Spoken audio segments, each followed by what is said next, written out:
A very popular app is Hello Chinese. So I will just walk you through it quickly. We won't spend too much time on it because you probably already have it. First thing here is selecting a course. So we will select the old course. We need to follow it step by step. So we go to Basics 1. I already went through lesson number 1, so here we go to lesson number 2. We can see the words that we will learn, the new words. So, which one of these is I? It's this one.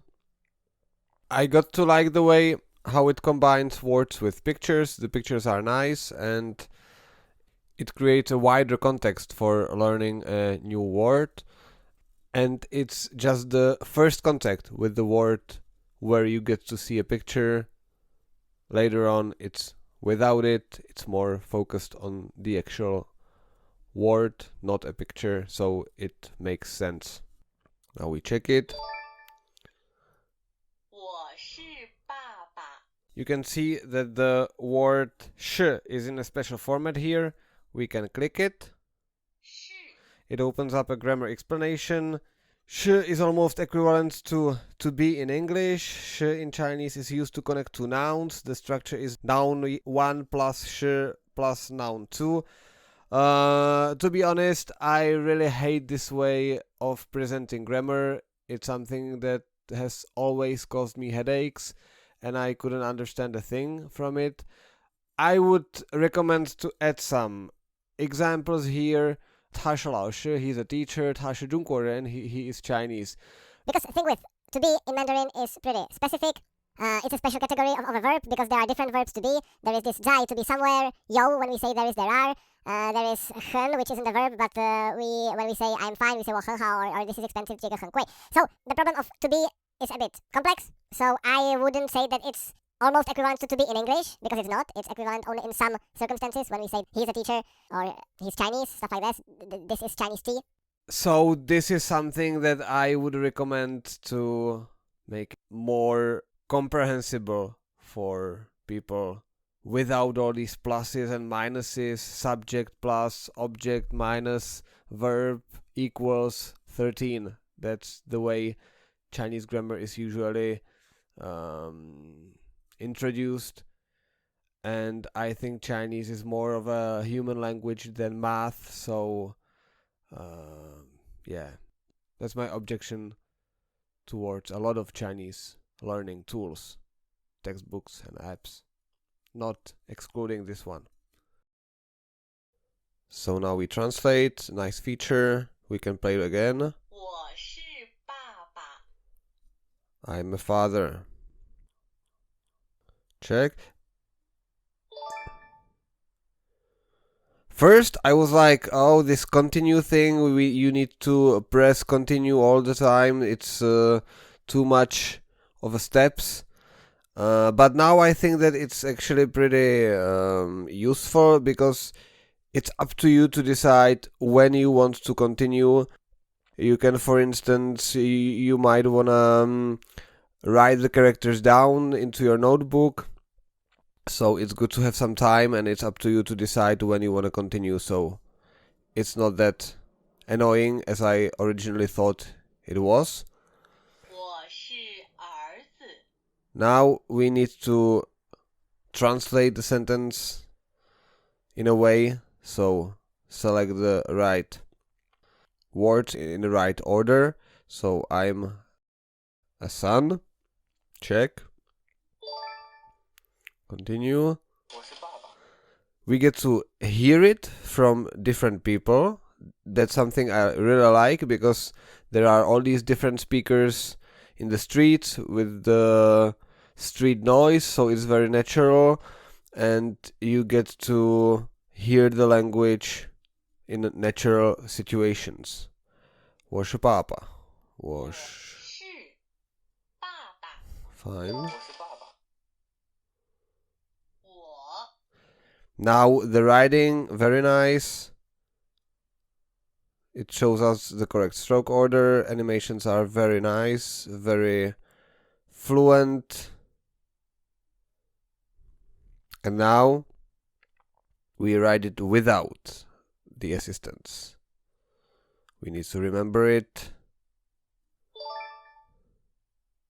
One thing here, no matter how good any app is when it comes to writing characters, how nice it looks, I would always recommend to stick with a notepad and a pen and really try to write it the old school way, because I think it's better for remembering. It's reason number one, and the reason number two is that it's actually kind of magical to see the characters, how they evolve, how better you are getting writing them. You can see it on a paper. There is this history, and the contact with the paper makes you focus more on the symmetry of the character, on the visual part of it.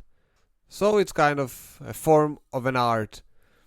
And my philosophy is that you don't need to write characters that much these days. You don't need to know them actively, because every time you write characters these days, you just need to know them passively. But when you want to learn them, then learn them the proper way.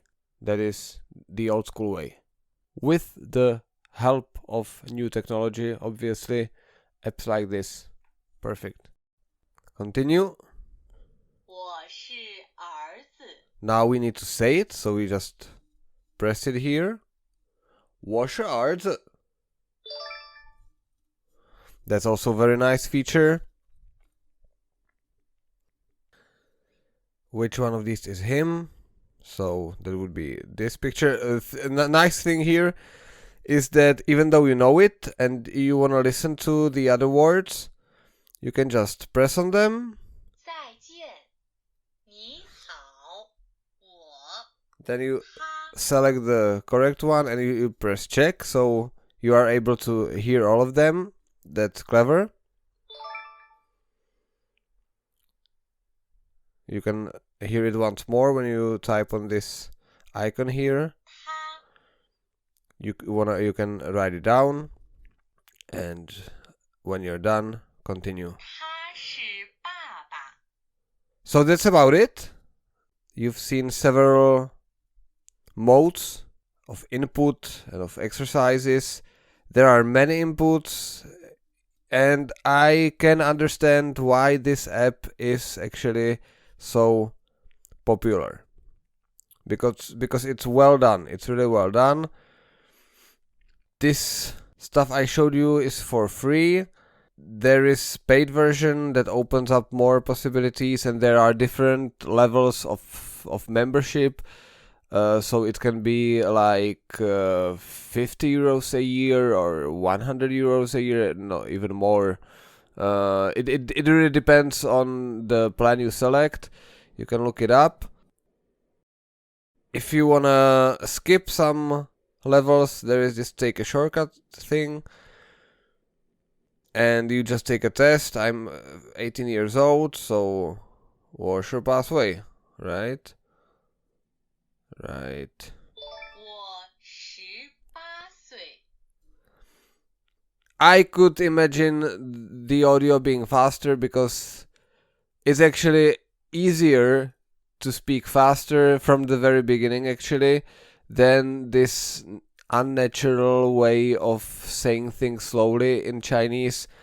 I understand why people are doing it, but I found that it's better to start talking quickly from the very beginning, and it's easier for my students.